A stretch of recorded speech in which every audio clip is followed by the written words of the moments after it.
Russia's full-scale invasion of Ukraine has now dragged on for 791 days, far exceeding the initial 15-day expectation of Russian planners. Despite recent Russian advances, the conflict shows no sign of ending soon. On April 24, 2024, President Joe Biden signed a significant $61 billion aid package for Ukraine, concluding a month-long debate in Congress. This package, which equals 2/3 of Russia's annual defense budget, was initially delayed by House Speaker Mike Johnson and other Republicans who linked the aid to domestic political issues. The recent $61 billion U.S. aid package for Ukraine, signed by President Joe Biden on April 24, 2024, marks a significant shift in American foreign policy and has elicited varied responses from the international community and domestic political figures. The package has sparked intense reactions from the Kremlin, with spokesperson Dmitry Peskov accusing the U.S. of exacerbating the conflict in Ukraine. Dmitry Medvedev, a prominent Russian figure, even went as far as to wish for a civil war in the U.S., highlighting the strained relations and heightened tensions surrounding the aid. The approval of the aid package was not without its hurdles. While it passed in the Democrat-controlled Senate, it faced considerable resistance in the Republican-majority House of Representatives. The vote was notably divided, reflecting the ongoing internal disputes within the Republican Party. Despite this, former President Donald Trump supported the package, emphasizing its significance for U.S. interests and signaling a rare point of consensus across party lines. Several factors contributed to House Speaker Mike Johnson's eventual decision to advance the aid package. Johnson, a member of the Gang of Eight, had access to top-secret briefings that provided him with a comprehensive understanding of the global threat landscape, including the actions of leaders like Xi Jinping and Vladimir Putin.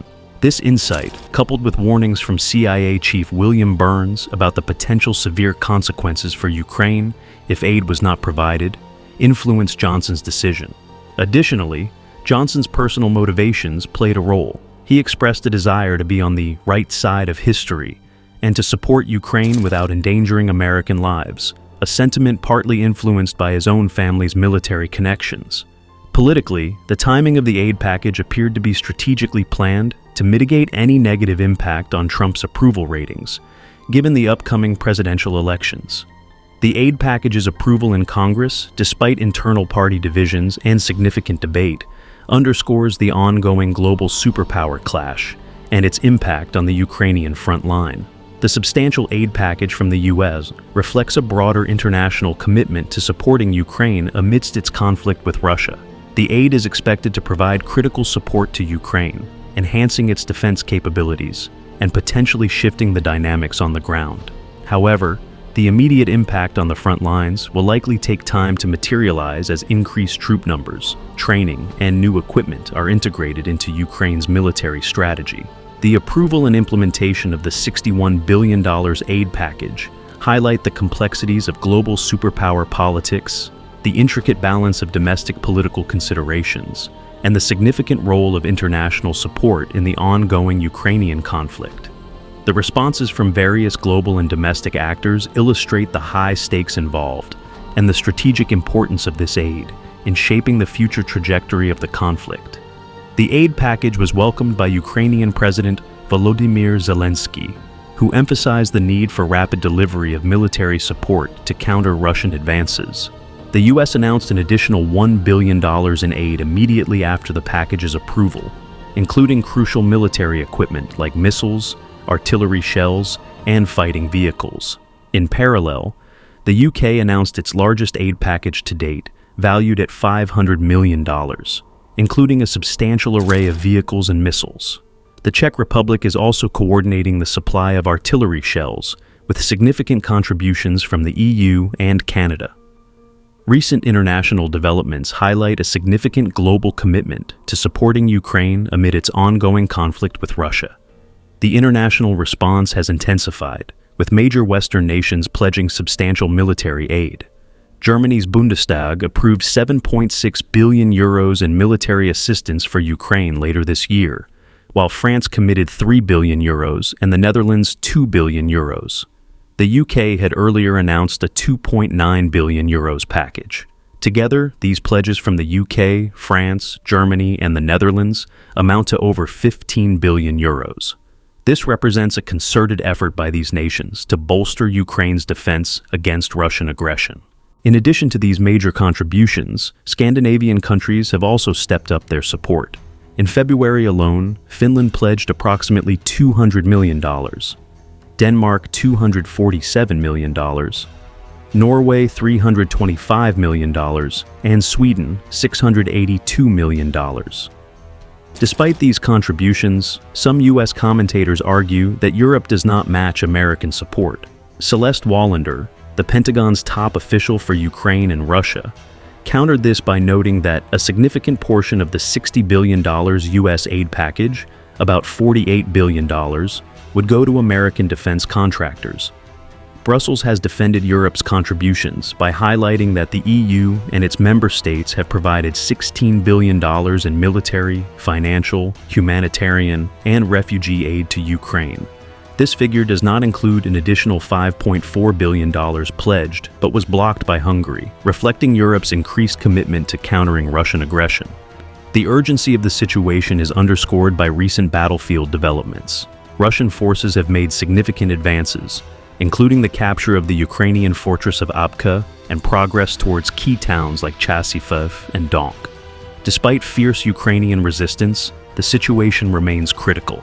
In response, the U.S. has started transferring military equipment directly from its stockpiles to Ukraine, a capability Europe currently lacks. This support is crucial as Ukraine faces mounting Russian pressure. Moreover, Ukraine has updated its conscription laws to address the growing need for military manpower. The new measures include lowering the conscription age and requiring all men between 18 and 60 to register and carry identification. This move aims to streamline recruitment and make it more transparent, reducing the ability of expatriates to evade military service. The substantial international aid, including the $50 billion pledged by Europe in February and the $60 billion U.S. aid package announced in April, is expected to provide significant relief to the Ukrainian military and potentially improve their strategic position. However, military analyst Mark Kian from the Center for Strategic and International Studies notes that these changes will not immediately impact the front lines. The primary goal of the aid is to stabilize the current situation. It will take several months of increased troop numbers, training, and new equipment before any substantial offensive actions can be undertaken. Overall, these developments reflect a growing global commitment to supporting Ukraine, with substantial financial and military aid from both Western and Scandinavian nations. The effectiveness of this support will be closely watched as the situation on the ground continues to evolve. A key area of concern for Ukraine is its air defenses, which are currently insufficient to handle Russia's saturation attacks on critical infrastructure. This issue was highlighted by recent attacks on Ukraine's largest power plant. Despite these challenges, the Ukrainian government has continued to target Russian refineries, although this has led to some tension with the US, which has previously disapproved of such deep strikes into Russian territory. The U.S. aid package includes several critical provisions beyond military support. Notably, it authorizes President Biden to confiscate frozen Russian assets through the proposed Repo Act, adding a financial dimension to the international pressure on Russia. This multifaceted approach reflects a broader strategy to support Ukraine, both militarily and economically, while applying pressure on Russia through various means. The U.S. has a significant role in the international aid landscape, and recent decisions could set impactful precedents. The $6 billion in frozen Russian assets currently held in U.S. banks, though not large compared to the $330 billion frozen in Europe, is noteworthy. This amount, while not transformative for Ukraine's immediate needs, could aid in reconstruction efforts. More importantly, the potential for a precedent set by the Biden administration's actions could trigger a domino effect, influencing other countries to follow suit in confiscating assets. The repercussions of such actions are multifaceted. Firstly, they could affect the reputation of financial institutions and countries involved, potentially leading to capital outflows from non-Western nations. Secondly, the US dollar's status as the world's primary reserve currency might be influenced by these moves. If the US proceeds with confiscations, it might spark broader actions that could impact the dollar's dominance. Ultimately, the goal is for Ukraine to benefit from these funds, potentially in the form of reparations, given that direct compensation from Moscow seems unlikely in the current scenario. Besides, the U.S. aid package includes provisions for other regions. $34 billion of the $95 billion package is allocated to Israel, Gaza, and Taiwan.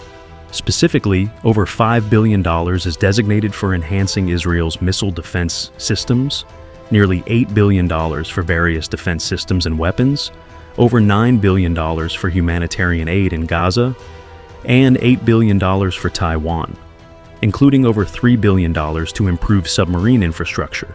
In the meantime, it's crucial to stay informed and engaged with these evolving stories.